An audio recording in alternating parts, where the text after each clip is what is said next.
नमस्कार मित्रांनो, पुन्हा एकदा आपल्या सगळ्यांचं स्वागत आहे. आज राज्यात काही भागात तुफान स्वरूपाचा पाऊस पडण्याचा अंदाज जाणून घेत पुढच्या आणि नवीन चॅनल सबस्क्राईब करून व्हिडिओ लाईक नक्कीच करा. तर आज दुपारच्या जवळपास 1 वाजेच्या दरम्यान महाराष्ट्रामध्ये काही जिल्ह्यात तुफान पावसाचा अंदाजही यामध्ये बघितलं. मुंबईमध्ये ठाण्याचा भाग आहे, मुंबई पनवेलचा पश्चिम भाग तुफान स्वरूपाचा पाऊस राहणार आहे.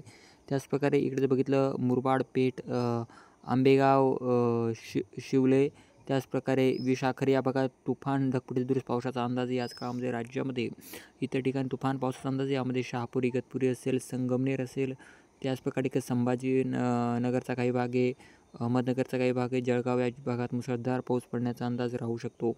उत्तर महाराष्ट्रात देखील जोरदार पावसाचा अंदाज राहणार आहे. दक्षिण महाराष्ट्रात देखील काही ठिकाणी पावसाची शक्यता राहू शकते. याच ठिकाणी आपण बघितलं तर संभाजीनगर काही भागात, जालनाच्या भागात, सिल्लोडच्या भागात वाऱ्यासहित पावसाचा अंदाज आहे. पूर्व महाराष्ट्रात पावसाचा जोर कमी राहणार तरी तुरळक ठिकाणी पावसाची शक्यता राहू शकते.